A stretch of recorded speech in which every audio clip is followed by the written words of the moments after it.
إن الحمد لله نحمده ونستعينه ونستغفره ونعوذ بالله من شرور أنفسنا وسيئات أعمالنا من يهده الله فلا مضل له ومن يضلل فلا هادي له وأشهد أن لا إله إلا الله وحده لا شريك له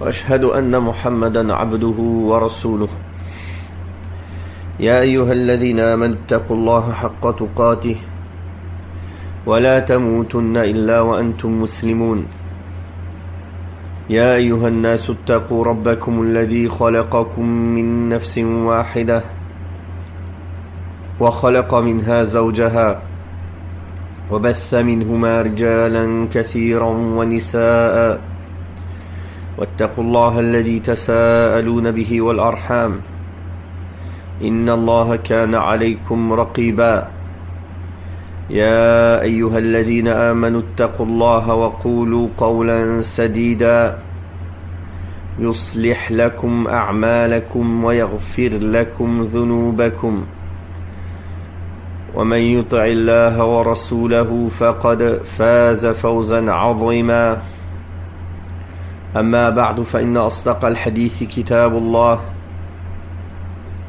وخير الهدي هدي محمد صلى الله عليه وسلم وشر الأمور محدثاتها وكل محدثة بدعة وكل بدعة ضلالة وكل ضلالة في النار.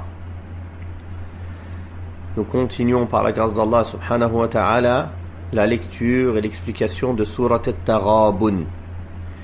Nous nous sommes arrêtés hier au verset numéro 10 de la sourate qui en comporte 18.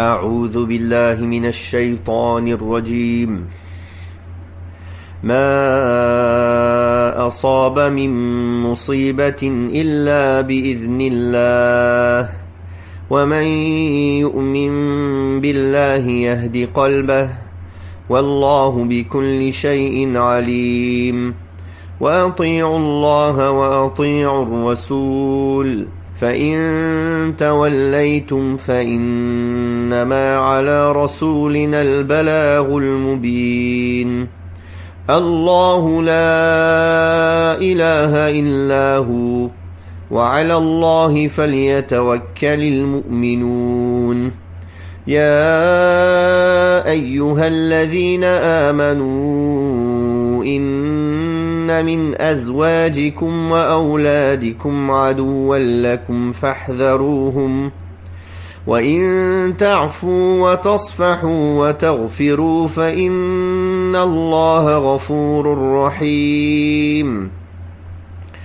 إنما أموالكم وأولادكم فتنة والله عنده أجر عظيم فاتقوا الله ما استطعتم واسمعوا وأطيعوا وأنفقوا خيرا لأنفسكم ومن يوق شح نفسه فأولئك هم المفلحون إن تقرضوا الله قرضا حسنا يضاعفه لكم ويغفر لكم والله شكور حليم عالم الغيب والشهادة العزيز الحكيم. Allah subhanahu wa ta'ala cite dans le sens de sa parole du verset 11 et 12 aucun malheur ne frappe si ce n'est avec la permission d'Allah.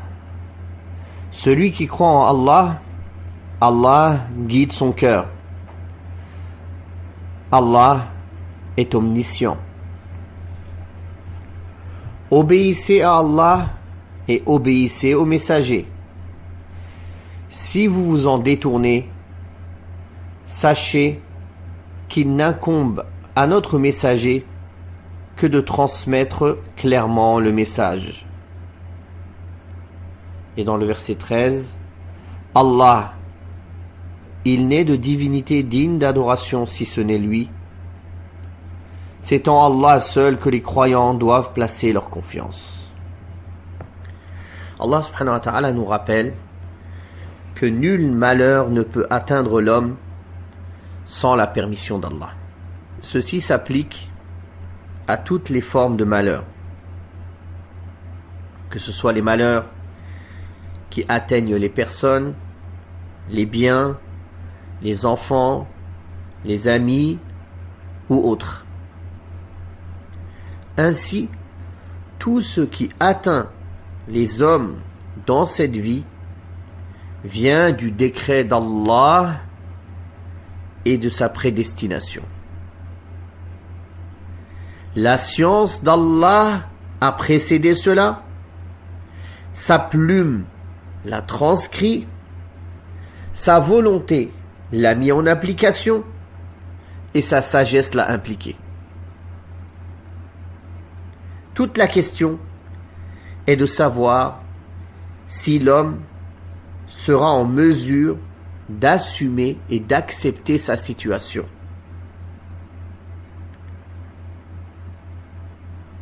S'il assume cette situation, il obtiendra une récompense considérable et une rétribution importante dans cette vie et dans l'au-delà. S'il croit que cela provient d'Allah, en acceptant cela et en s'y soumettant, Allah guidera son cœur. Il sera serein. Il ne sera pas secoué par les malheurs, comme c'est le cas pour celui dont Allah ne guidera pas le cœur. Bien plus, Allah lui fera don de la fermeté devant la survenue des malheurs et l'affermira par la patience. Par conséquent, il obtiendra une grande récompense avec ce qu'Allah lui réservera comme faveur pour le jour de la rétribution. Comme Allah tabaraka wa ta'ala dit, إنما يوفى الصابرون أجرهم بغير حساب. Certes, seuls les patients obtiendront leur récompense sans compter. Il ressort de cela que celui qui ne croit pas en Allah au moment de la survenue des malheurs, en n'attribuant pas cela au décret d'Allah et à sa prédestination, mais il se soumet seulement aux causes du malheur, Allah l'abandonnera et le laissera à la merci de son âme. Or, si l'homme est laissé à la merci de son âme, il faut savoir que l'âme n'inspire que frayeur et perplexité, qui sont un supplice accéléré pour lui en ce bas monde avant le vrai supplice de l'au-delà. Et cela pour avoir négligé le devoir d'avoir patienté au moment de l'épreuve. En ce qui concerne la parole d'Allah tabaraka wa ta'ala, Allah guide le cœur de quiconque croit en lui. En cas de situation particulière, de malheur, en ce qui concerne le sens général de ce terme, Allah nous informe que quiconque croit avec la foi qui est ordonnée, à savoir croire en Allah, en ses anges, en ses livres, en ses messagers, et à la prédestination, bonne ou mauvaise, provenant de la part d'Allah, en faisant preuve de sincérité dans sa foi, et en agissant selon ce qu'implique cette foi. Ce comportement de l'homme est la plus grande cause de sa guidance par Allah dans ce qu'il vit, ses paroles et ses actes, ainsi que dans sa science et dans ses œuvres. C'est là la meilleure récompense accordée par Allah aux gens de la foi. Comme a dit Allah subhanahu wa ta'ala au sujet des croyants, qu'il les affermit dans cette vie et dans l'autre. L'affermissement a pour origine la fermeté du cœur et sa sérénité lors de la survenue des malheurs et des épreuves. Allah tabaraka wa ta'ala a dit يثبت الله الذين آمنوا بالقول الثابت في الحياة الدنيا وفي الآخرة. Allah raffermit ceux qui croient par une parole ferme dans cette vie ici-bas et dans l'au-delà. Les gens de la foi sont parmi les hommes ceux qui ont les cœurs les plus guidés et qui sont les plus fermes et les plus sereins face aux événements et aux épreuves de la vie, en raison de ce qu'ils ont comme foi. Pour ce qui est de la part d'Allah tabaraka wa ta'ala dans le sens obéissez à Allah et obéissez aux messagers, cela veut dire qu'il faut leur obéir en appliquant leurs ordres et en évitant leurs interdits, en délaissant leurs interdits. Car l'obéissance à Allah et à son messager, sallallahu alayhi wa sallam, est le pilier du bonheur et la cause du salut. Mais si vous vous en détournez, c'est-à-dire de l'obéissance d'Allah et de son messager, sachez que le messager n'a pour mission que de vous transmettre le message en toute clarté. C'est-à-dire qu'il vous transmet ce avec quoi il a été envoyé vers vous, en vous le clarifiant et en établissant la preuve et l'argument contre vous. Votre guidée ne lui appartient pas, ni votre jugement. Le seul qui vous jugera pour votre obéissance à Allah et à son messager est celui qui connaît le visible et l'invisible, Allah subhanahu wa ta'ala. Allah, nulle divinité digne d'être adorée si ce n'est lui. C'est-à-dire qu'il est celui qui est digne d'adoration et de divinisation, subhanahu wa ta'ala. Et tout ce qui est adoré en dehors de lui est vain et faux. Puis Allah Ta'ala dit, dans le sens wa 'ala Allahi falyatawakkalil mu'minun, c'est à Allah que s'en remettent ou que doivent s'en remettre les croyants. C'est-à-dire que les croyants doivent s'appuyer et placer leur confiance en lui dans toute chose à laquelle ils se trouvent confrontés et dans toute décision qu'ils veulent prendre. En effet, seules sont facilitées les choses qu'Allah aura facilitées, et il n'y a d'autre moyen pour parvenir à cela qu'en s'appuyant sur Allah et en prenant aide auprès de lui, en plaçant sa confiance en lui. Or, on ne peut s'appuyer sur Allah qu'une fois qu'on aura une bonne opinion et une bonne pensée de son Seigneur, et qu'on mette sa confiance totale en lui, en ayant la conviction complète qu'il est capable de nous concrétiser la chose pour laquelle on s'est confié à lui et on s'en est remis à lui. C'est en fonction de la foi de l'homme que sera sa confiance en Allah. À chaque fois que sa foi est forte, sa confiance en Allah le devient aussi. Puis dans les versets 14 et 15, Allah subhanahu wa ta'ala dit dans le sens de sa parole: ô vous qui croyez, il est parmi vos épouses et vos enfants des ennemis. Prenez garde de leur obéir dans le mal. Si vous passez outre, n'en faites aucun cas et leur pardonnez leurs fautes. Sachez qu'Allah pardonne et qu'il est miséricordieux. Sachez que vos biens et vos enfants ne sont qu'une épreuve et qu'auprès d'Allah se trouve une immense récompense. Allah subhanahu wa ta'ala nous met en garde. C'est une mise en garde à l'adresse des croyants, afin qu'ils ne se laissent pas induire en erreur par leurs épouses et leurs enfants, car certains d'entre eux sont des ennemis pour eux. Or, un ennemi est celui qui te veut du mal. Par conséquent, tu dois te méfier de celui dont telle est la description. Il est vrai que l'âme humaine est encline à aimer l'épouse et les enfants. C'est pourquoi Allah conseille à ses serviteurs de ne pas laisser cet amour les amener à se soumettre aux désirs des épouses et des enfants, quitte à ce qu'ils soient contraires aux préceptes de la charia et des règles de l'islam. Malheureusement, beaucoup parmi les gens aujourd'hui, que ce soit les hommes ou les femmes, ont comme préoccupation première de satisfaire leurs femmes et leurs enfants, ou de satisfaire leurs maris et leurs enfants, quitte à sacrifier toute chose devant eux. Halal ou haram, ils ne se posent pas de questions, tant que madame et les enfants sont contents.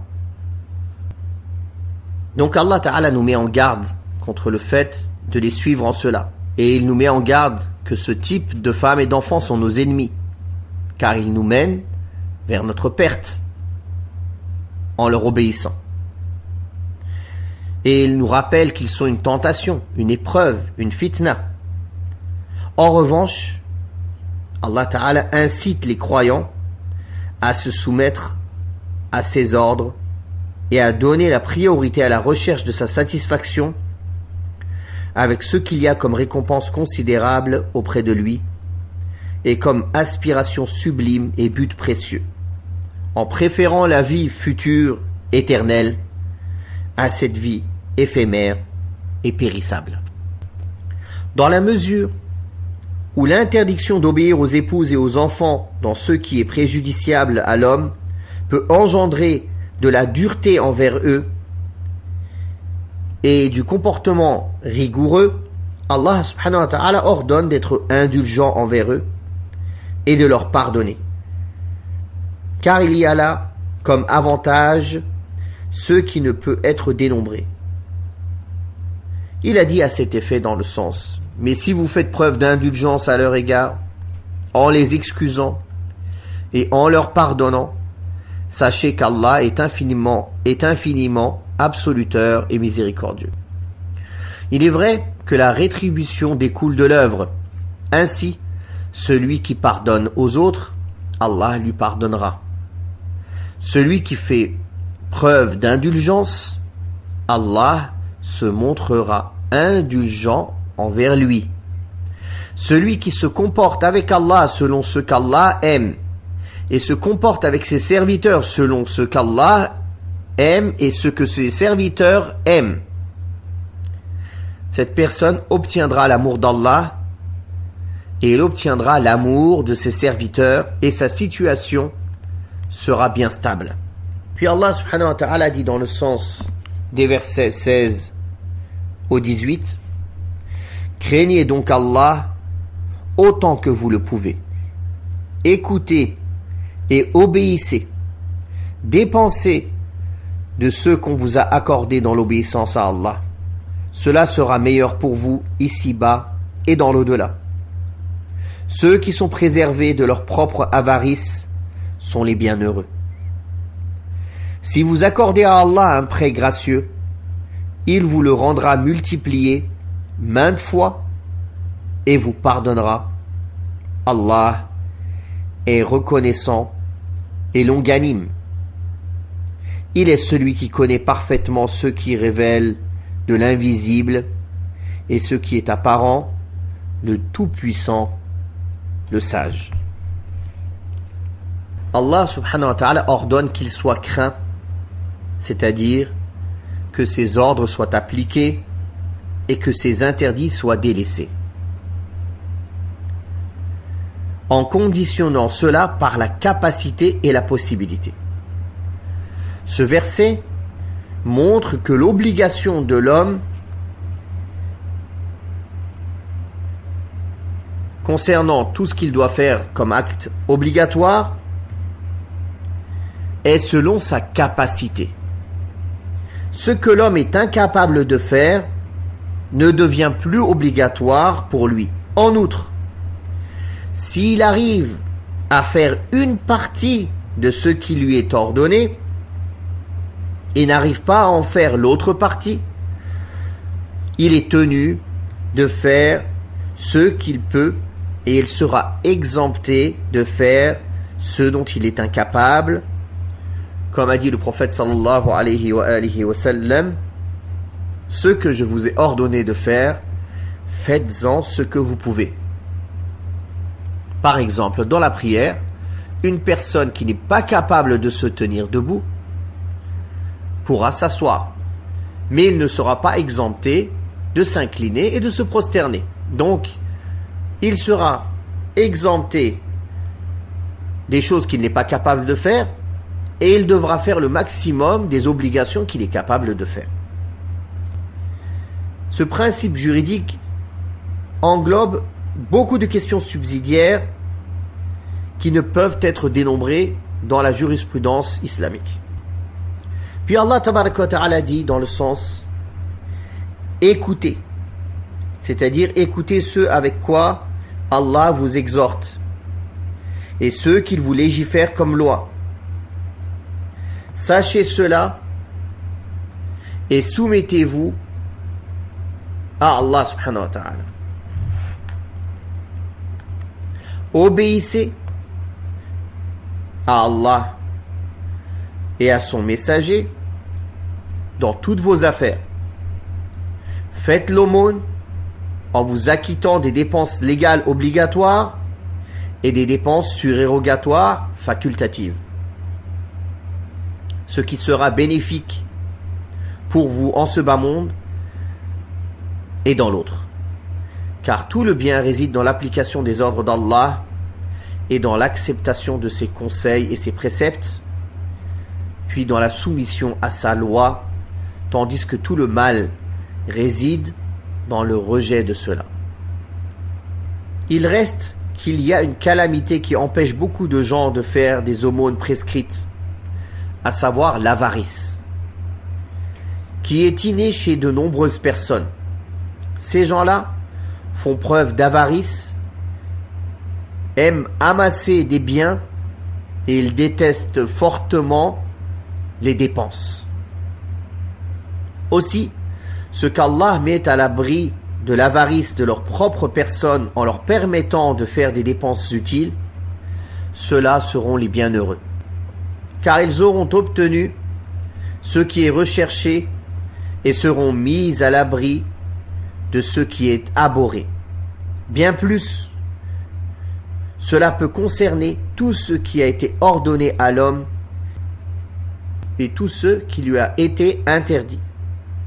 Si son âme est avare, parcimonieuse et ne se soumet pas à ce qui lui a été ordonné en refusant de s'acquitter de ce qu'elle possède, il ne réussira pas, mais perdra et ce bas monde et l'au-delà et l'autre monde. À l'inverse, si son âme est généreuse et sereine, faisant preuve d'aisance et de soumission par rapport à la loi d'Allah, recherchant la satisfaction d'Allah, il n'y aura entre elle et l'accomplissement de ce qui lui est ordonné que la connaissance de cela et la clairvoyance qu'il suscite, la satisfaction d'Allah subhanahu wa ta'ala. Un tel homme est assuré de réussir et du salut dans ce monde et dans l'au-delà. Ensuite, Allah tabaraka wa ta'ala incite ses serviteurs aux dépenses en disant: si vous faites à Allah un prêt généreux, c'est-à-dire toute dépense faite à partir d'un bien licite, lorsqu'on a pour but l'aspiration à la face d'Allah subhanahu wa ta'ala et la recherche de sa satisfaction, il vous le rendra au décuple. C'est-à-dire une dépense multipliée par 10 jusqu'à 700 fois, voire plus, et sans compter. Et avec le décuple, en plus de vous le rendre en décuple, et il vous accordera son pardon, en raison de vos dépenses et de vos aumônes, car les péchés sont pardonnés par Allah grâce aux dépenses et aux bonnes actions. Les bonnes actions effacent les mauvaises actions. Car Allah est plein de reconnaissance et de mansuétude. Plein de mansuétude envers ceux qui lui désobéissent, car il leur accorde un délai sans les négliger. Il ne les punit pas tout de suite. Allah tabaraka wa ta'ala a dit وَلَوْ يُؤَاخِذُ اللَّهُ النَّاسَ بِمَا كَسَبُوا مَا تَرَكَ عَلَى ظَهْرِهَا مِنْ دَابَّةٍ وَلَكِنْ يُؤَخِّرُهُمْ إِلَى أَجَلٍ مُسَمًّى. Si Allah tenait rigueur aux hommes pour ceux qu'ils commettent comme péché, il ne laisserait aucune créature sur la surface de la terre, mais il les retarde pour un terme fixé. Allah est plein de reconnaissance, car il accepte de ses serviteurs le peu de bonnes œuvres, et il les en rétribue avec abondance. Il est reconnaissant envers celui qui supporte pour lui toutes les charges lourdes. Celui qui abandonne une chose pour Allah, Allah lui compensera mieux que cela. Il connaît subhanahu wa ta'ala l'imperceptible et le perceptible, c'est-à-dire le monde de l'invisible et le monde du visible. Ce qui est caché aux yeux des hommes, à leur perception, comme force qu'Allah subhanahu wa ta'ala seul connaît, ainsi que ce qu'ils voient et ce qu'ils peuvent percevoir comme créatures. Et c'est lui, Allah tabaraka wa ta'ala, le puissant, qui ne peut être vaincu ni contrarié, lui qui a soumis toutes choses. Il est le sage dans sa création et son commandement qui met les choses à leur vraie place. Avec ceci, nous avons fini la lecture et l'explication de Surat At-Taghabun. Wallahu ta'ala a'la wa a'lam. Wa sallallahu ala Muhammadin wa ala alihi wa sahbihi wa sallam.